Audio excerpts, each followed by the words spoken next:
Life and Living is made up of real-life stories from very real people, whose identities and circumstances have been concealed. These testimonies were shared in order to inspire others to seek prompt solutions to their fertility issues. Life and Living series presents The Second Chance.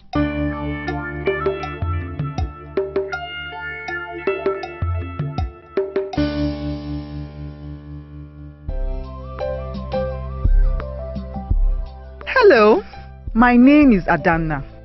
I am 27 years old. I never used to believe in second chances until I had a life-transforming event. This is my story. I had just finished secondary school and was looking for admission into the university when I met Basi. He was already a 300 level student in the university of my dreams. My mother had sent me to deliver some goods to our neighbor's house, and when I opened the door, Basi was sitting in their living room. He was on a mid-semester break from campus. I was spending his time with his cousins. I was bold enough to introduce myself and showed interest in his university, and things took a life of theirs from then on. Who is it? It's me, Adanna. Come in. Good afternoon. Good afternoon. I'm looking for Dalda's mother. My mom asked me to deliver this bag to her. Oh, sorry, they're not around. Perhaps I can take the message on their behalf. I'm their cousin, Basi. Basi. Nice. And Basi, what do you do for a living? Oh, well, I'm a 300 level history undergraduate at the University of... I didn't even let him finish. I asked so many questions about the university, his course, and I just kept walking away. At the end of our chat, he told me that his parents lived a few streets away and I could come by anytime. Who is it? It's Adanna. Can I come in? What are you doing here? I just wanted to get some more information about your campus. Okay, do you want us to do it inside or outside?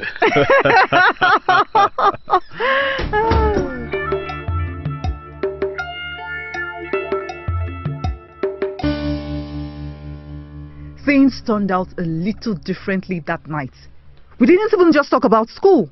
We also gisted about personal stuff, like movies, family, food, and more. I even discovered that we were born in the same month, and this got me really excited.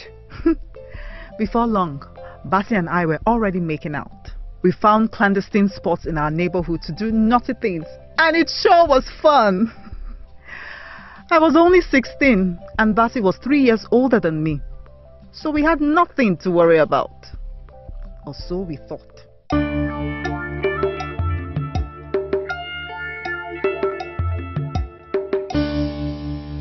Choose wellness. Choose health and vitality. Know your numbers. This is a corporate social responsibility message from Pathcare, Nigeria's foremost pathology laboratory.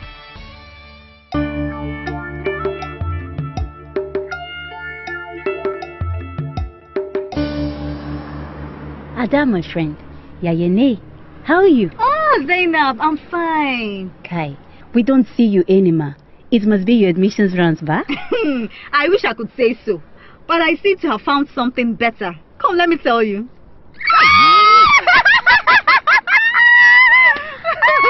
Kai, Ada, are you serious? Of course now. And his name is Basi. He's in 300 level. Smart, dark, and handsome. I can tell. I just hope you're playing safe. What do you mean? Laila, Ilela. Ada, seriously, you have like pimples on your face, and your feet are quite swollen. Anyway, what's my own? I'll see you later. Can you go? Okay. Bye. Hey, sweetie, what's up? Hey, Basi, I'm good. Where are you? On campus, of course. Any problem? I need to discuss something with you, Okay. and it's pretty urgent. I hope there's no problem. Basi, please don't be angry. It's just that I haven't seen my period for over 3 months. About Simbo, you haven't seen what? Basi, please, keep your voice down. It's just as tough for me too. Okay, don't do a thing. I'm on my way.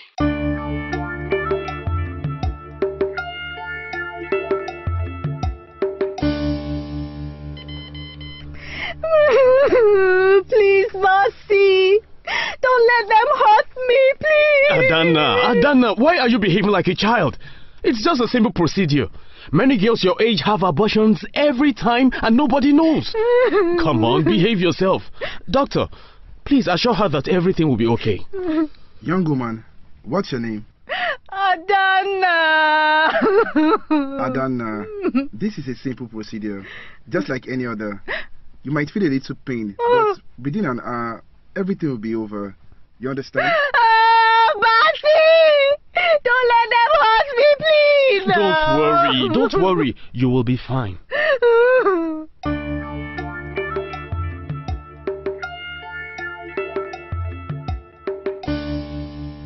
True to his word, I was okay. I came out of that abortion clinic feeling great and free to continue my relationship with my dear Basi. My father, who had disapproved of that relationship, didn't even know what was going on. He said that I couldn't be with Basi because he was still in school, because he had no job, because he was of a different ethnic group. Still, all this tension brought us closer. However, after over 8 years of being together, my parents finally gave in and allowed Basi to take my hand in marriage according to customary law. What nobody knew was that by this time, I already had 4 abortions. Ibo kwenu? Yeah. Ibo kwenu? Yeah. Kwenu? Yeah. Kwenu? Hey. Dalu. Thank you, everyone. Thank you. Thank you. Yeah. As the father of the bride, I am finally obliged today to give my daughter's hand in marriage to Basi, who has over the years demonstrated his tenacity in keeping my daughter engaged.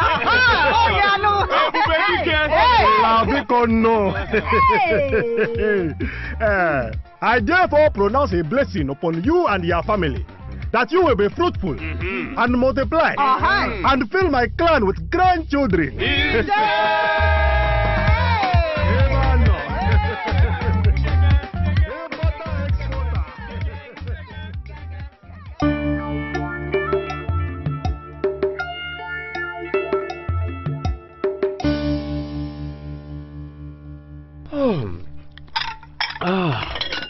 Adana.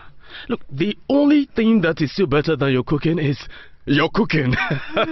I'll take that as a compliment. You don't seem enthusiastic at all. It's just that my side has been hurting. Really? I have been feeling funny. What's wrong? Basi, help me! I'm in pain. Wait. I feel this terrible sensation right here. Sorry. Okay, look, I need to take you to the hospital as soon as possible. God help me! Oh. Let's go. Take it easy.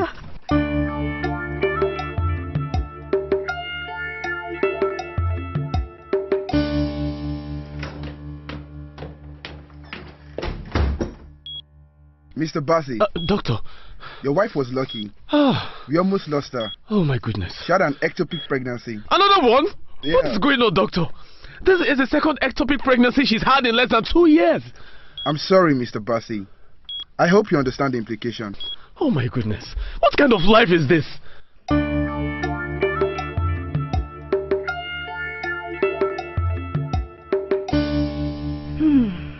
That's the story of my life. Of how Basi and I spent the first of our lives together, aborting babies, and the last part, desperately looking for them.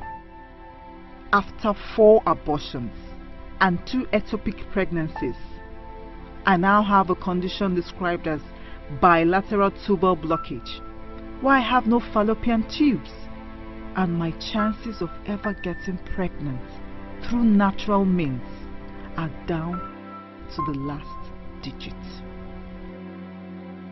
But the doctor referred us to a reputable fertility clinic. I feel so frustrated, but I think I'll give it a try. Hopefully, there should be a silver lining behind this cloud.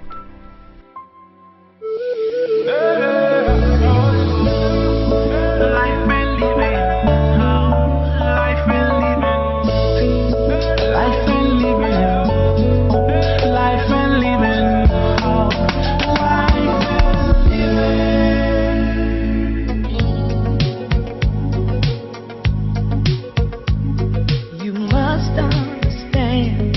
touch of your hand makes my pulse react. That it's only the thrill of boy meeting girl, opposites attract. It's physical, only logical. You must try to ignore that it means more than that. Oh, what's love got to do? Got to do with it. What's love but a second-hand emotion? What's love got to do? Got to do with it. Who needs a heart when a heart can be broken? It may seem to you that I'm acting confused when you're close to me. If I tend to look dazed, I read it someplace. I've got cause to be. There's a name for it. There's a phrase that's it. But whatever the reason, you do it for me. Oh, what's love got to do? Got to do with it. What's love but a second-hand emotion? Life been living, life been living, life been living, life been living, Welcome once again to Life and Living, brought to you by Doctors on Air. With me in the studio is Nigeria's foremost fertility specialist, Dr. Richard Ajayi of the Bridge Clinic. Welcome, Dr. Ajayi. Thank you for inviting me. Adana is very unfortunate in this case and had issues which led to having infertility and being unable to have a child. Now, we were told that the issue at the end of the day was tubal damage. Can you tell us about infertility and the causes of infertility and how the tubal damage actually evolved in this case? Well, abortion is not legal in Nigeria, and for most people that procure abortion, since there are no guidelines that stipulate the level of practice, it is likely that you will go to the wrong place and get complications of the abortion. The most common complication is to get an infection. Now, Adana, I think, had 5 abortions, and it is not inconceivable to understand that she had subsequent episodes of infection which led to damage of her fallopian tubes. Now, the fallopian tubes are narrow tubes that transport the eggs from the ovaries towards the uterus, and they're lined with hair-like processes called cilia, which waft the egg along, if you like. Now, it is possible to get this damaged to such an extent that the egg can get trapped within the fallopian tubes. And now, if the sperm meets that egg in a position where the egg cannot move, then the fertilization will take place within the fallopian tube, and then the implantation will also take place within the fallopian tube. Now, the fallopian tube does not have the infrastructure to take a implanted embryo, and invariably it will rupture and it can be life-threatening, and the treatment is to remove the fallopian tube. So in Adana's case, she had an ectopic pregnancy on one side, and that tube had to be removed. Then she had another ectopic on the other side, and that tube also had to be removed, which means that both fallopian tubes were gone, which means the only way that she could achieve a pregnancy is by in vitro fertilization. Wow, that's serious. So it's a complete case of infertility there. There's no other treatment other than IVF or in vitro fertilization. There's no treatment. Can you tell us a bit more about what IVF is? Yes, I mean, in vitro fertilization was actually designed for the treatment of tubal infertility. Tubal infertility is very common. In fact, it's the most common cause of female infertility in Nigeria, secondary to infection. And when you have tubal infertility, the sperm and the egg cannot meet. And so we, in the laboratory, we have the technology called in vitro fertilization. Vitro means glass, if you like, test tube. So we can collect the eggs from the woman, and in the laboratory, bring the sperm into the eggs to allow the sperm and the egg to meet. And that's what in vitro fertilization means. Is that the same thing as a test tube baby? Well, a test tube baby is not a good term. I mean, it's a derogatory term that was introduced when IVF was first, discovered. And the idea was that, the concept was that babies were grown in the test tube, but that's not correct.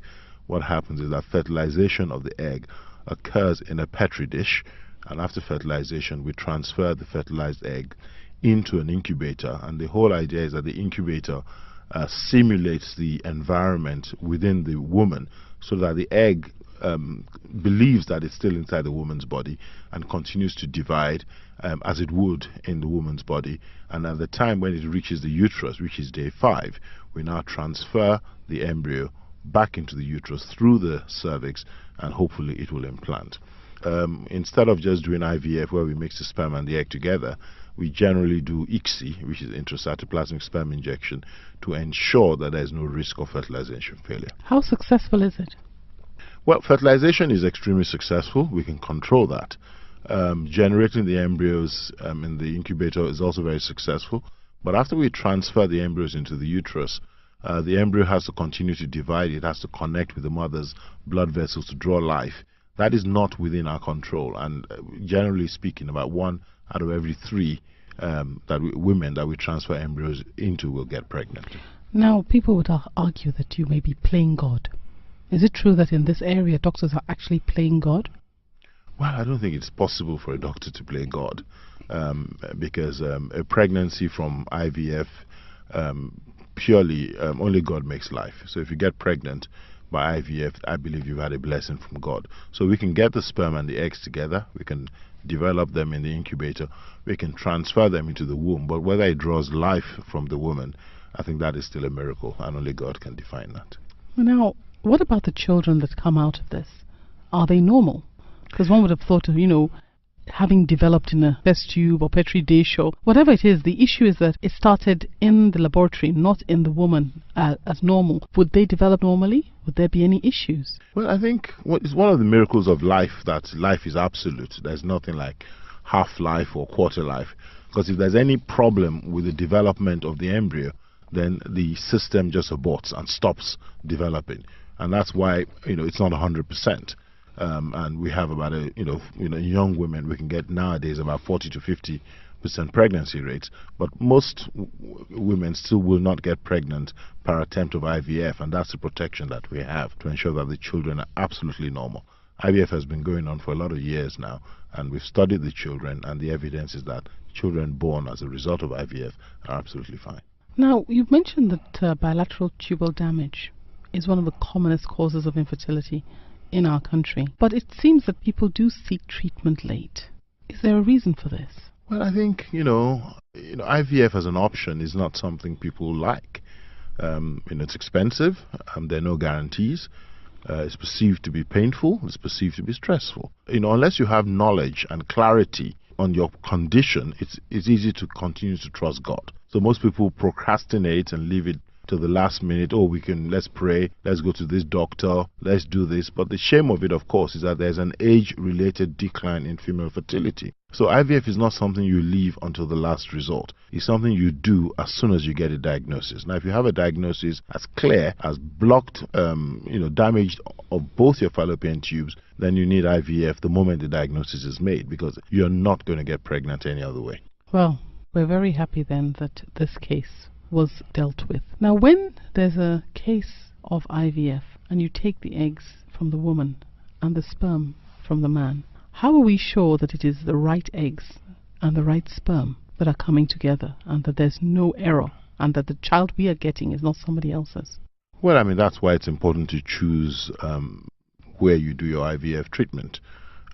Because you need to be sure that the facility has a quality management system in place to ensure that this does not occur. There are things like the witnessing program that we run at the Bridge Clinic to assure you that, of course, there's no risk of mix-up. It has been described. There was a case in Leeds where I think it was a white couple got a black baby. Got a black baby. Yes. It was shocking, but when things like that happen, it really tightens up the system. And one of the things we do at the Bridge Clinic is to adhere very strongly to the UK guidelines, so that all the systems that they develop to protect the clients, that we make sure we put them all in place at the Bridge Clinic. So at the Bridge Clinic, the risk is zero that you will have a mix-up. So, Dr. Ajayi, we talked about the tubal damage being a cause of infertility, and in this case it was due to abortions. Are there any other reasons or any other causes of tubal damage apart from abortion? Well, I think abortion itself is actually not the cause of the damage. It's inflammation. Inflammation is anything that creates a inflammatory reaction. And there are many causes of inflammation. Infection is one of them from abortion. You can also get inflammation as a result of trauma from surgery. So women who have had fibroids removed, or women who have had ovarian cysts operated upon, there's an association with appendicitis, especially when it's ruptured and is associated with pelvic infection, peritonitis. Those are the kind of things that cause inflammation. So of course you can also get infection from the blood. I mean, some people have described pelvic tuberculosis as a cause of tubal damage. Then there are other conditions like endometriosis, which cause inflammation. The link between endometriosis and tubal damage is very weak, because endometriosis is an enigma. But of course, some patients with extreme endometriosis, where you have scar tissue, will also have tubal damage. Yes, well, I mean, that is very, very interesting, and obviously accounts for why tubal damage is actually the #1 cause of infertility. Absolutely. Thank you.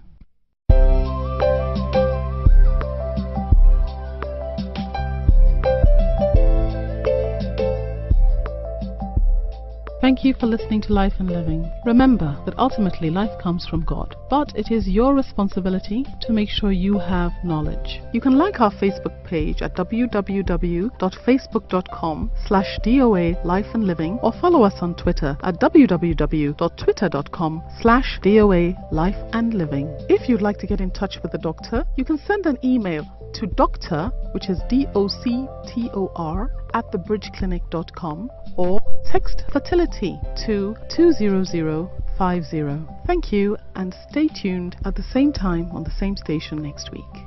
Goodbye, and God bless you. Next on Life and Living. Ugo, my son, Chidimma, my daughter. It has been close to 1 year that you people married, and my back still remains cold. Who is your sister? I am not your sister. First, you jinxed my brother by marrying him and not having children for him. Now you want to poison my son so that he will not bear me grandchildren. Your plan will not work.